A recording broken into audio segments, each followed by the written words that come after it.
Hello everyone, good morning. আজি এটা reel বনাবৰ কাৰণে ৰেডি হৈছোঁ। এয়া ধুনীয়াকৈ চাদৰ মেখেলাযোৰ পিন্ধি লৈছোঁ। মেকআপটো আজি চিম্পলকৈ ৰাখিছোঁ। ফাৰ্ষ্ট লগাই লৈছোঁ মইশ্চাৰাইজাৰ, তাৰপিছত অকণমান ছানস্ক্ৰীম লগাই লৈছোঁ। এয়া আইব্ৰাও কেইডালো অকণমান মিলাই ল'লোঁ। তাৰপিছত যিহেতু মোৰ বহুত বেছি ডাৰ্ক চাৰ্কেল আছে, চ' কনচিলাৰ লগাই ল'লোঁ। আৰু কনচিলাৰ লগাই হোৱাৰ পাছত ফাউণ্ডেশ্যন লগাই লৈ লুজ পাউডাৰ দি মেকআপটো ছেট কৰি ল'লোঁ। আৰু ব্লাছ হাইলাইটাৰ নলগালে যিহেতু মোৰ ভাল নালাগে, চ' ব্লাছ হাইলাইটাৰো লগাই ল'লোঁ।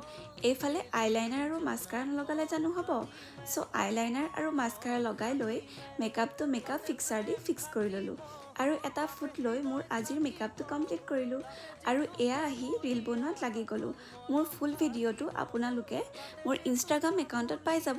মোৰ ইনষ্টাগ্ৰাম একাউণ্টৰ নামটো হৈছে নিহা শইকীয়া। চ' আজিৰ ভিডিঅ'টি ইমানে আছিলে। যদি ভিডিঅ'টি চাই ভাল পায় তেন্তে এটা লাইক কৰি দিব। Thank you, bye by.